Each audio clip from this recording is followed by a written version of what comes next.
Saudari-saudaraku terkasih dalam Tuhan Yesus Kristus, selamat pagi dan berkah dalam. Kita bertemu kembali dalam renungan harian Sabtu 16 November 2024.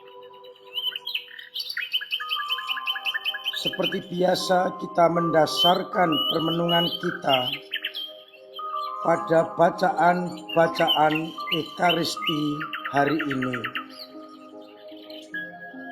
Bacaan pertama dari surat Rasul Yohanes yang kedua, bab 1 ayat 5-8. Yohanes menegaskan agar kita wajib menerima para pelayan jemaat, agar kita boleh mengambil bagian dalam karya mereka untuk kebenaran. Yohanes ingin agar umat menerima para pewarta-pewarta dan mengambil bagian dalam karya-karya mereka, sehingga kita akan dapat memperoleh kebenaran. Karena lewat mereka kita mengenal keselamatan yang datang dari Allah. Sedangkan dari bacaan Injil Lukas bab 18 ayat 1-8.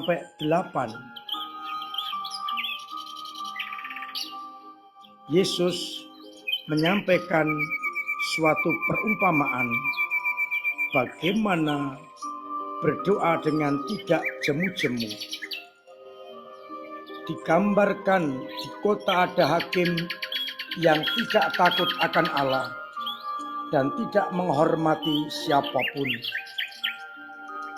Di situ ada juga janda yang selalu datang kepada hakim dan minta agar membela perkaranya terhadap lawan. Hakim itu menolak, tapi kemudian ia berpikir, walaupun aku tidak takut akan Allah dan tidak menghormati siapapun, namun karena si janda ini menyusahkan aku setiap kali datang untuk membela dia, maka baiklah, aku akan membenarkan dia agar ia tidak menyerang aku. Dan Yesus berkata, camkanlah perkataan hakim yang lalim itu. Bukankah Allah akan membenarkan para pilihannya yang siang malam berseru dan berharap kepadanya? Dan adakah dia mengulur waktu untuk menolong manusia? Yesus berkata kepada orang banyak, ia akan menolong orang-orang itu. Namun, jika Anak Manusia datang ke dunia ini, apakah ia menemukan iman di bumi? Saudara-saudaraku terkasih dalam Kristus,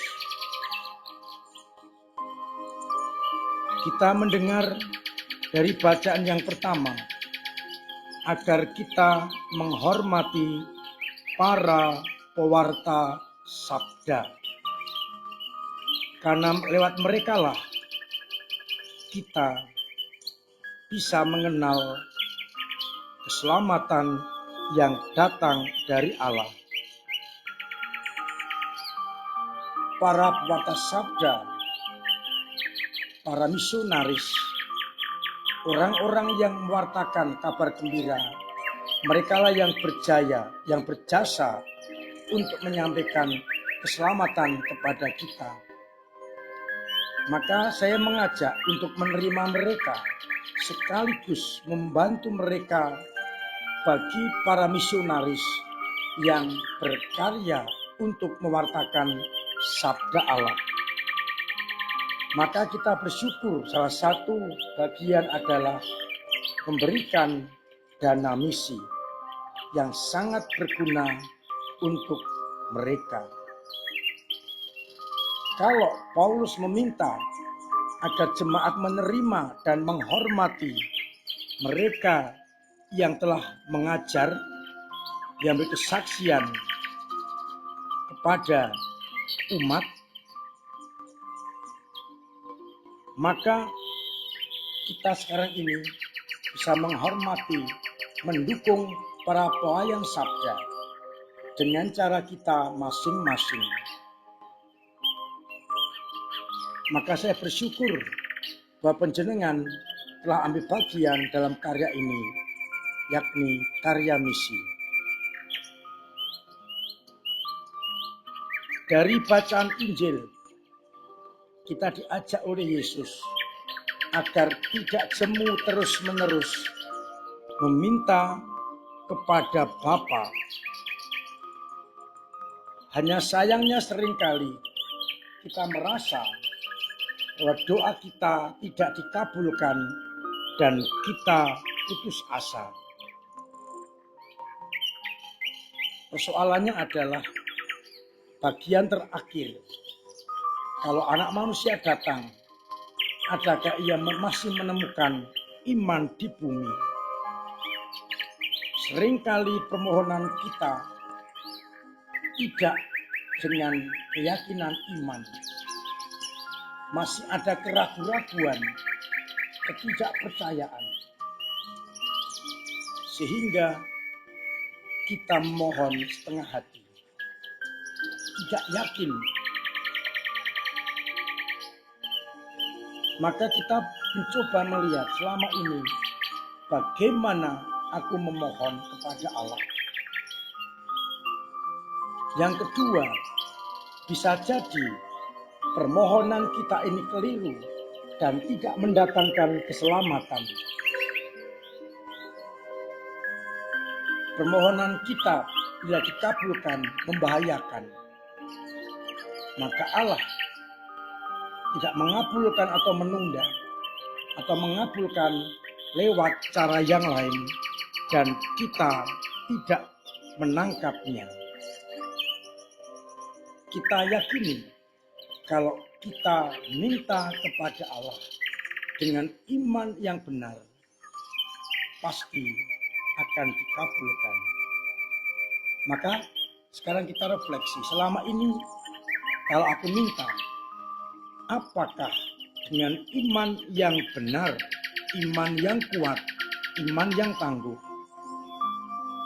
Yang kedua, apakah permintaanku ini bila dikabulkan membawa keselamatan atau justru membawa kematian?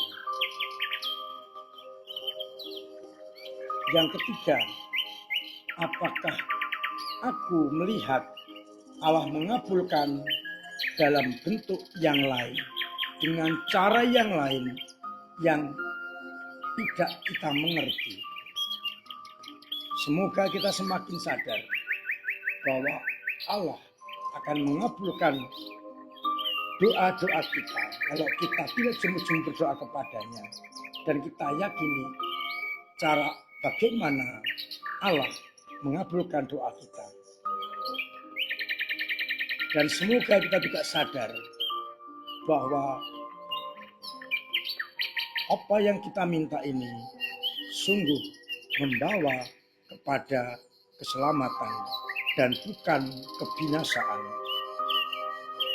Mari bersama-sama dengan penuh iman kita mohon apa yang terbaik bagi kita, apa yang menyelamatkan kita, apa yang berguna untuk iman kita. Tuhan memberkati kita sekalian. Amin. Marilah berdoa. Bapa yang penuh kasih, kami bersyukur atas segala yang telah Kau berikan kepada kami demi keselamatan kami. Semoga dengan itu iman kami semakin tangguh, semakin kuat, dan semakin berkembang. Semoga iman kami senantiasa Kau tumbuhkan agar tidak jatuh, tidak mandek, dan tidak ada keraguan-raguan.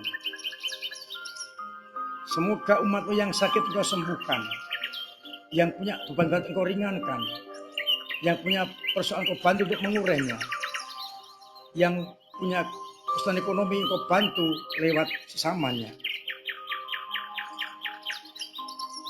Semoga mereka akhirnya tetap merasakan kasih dan pendampingan-Mu. Untuk itu, berkati kami dengan berkat-Mu sendiri, Bapa dan Putra dan Roh Kudus. Amin.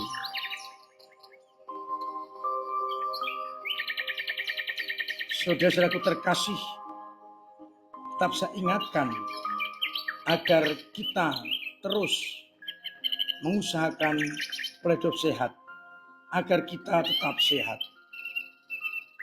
Dan semoga dengan demikian banyak orang menjadi sehat.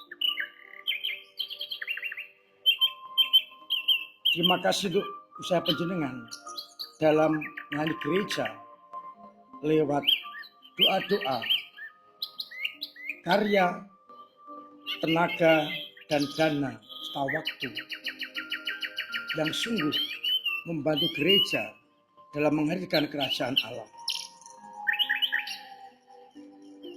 Terima kasih untuk semua kebaikan hati yang telah diberikan bagi para misionaris, bagi paroki Banyu Temumpang, dan bagi bencana gunung meletus di Flores. Akhirnya saya mengucapkan selamat pagi, selamat merenungkan, salam sehat, Tuhan memberkati.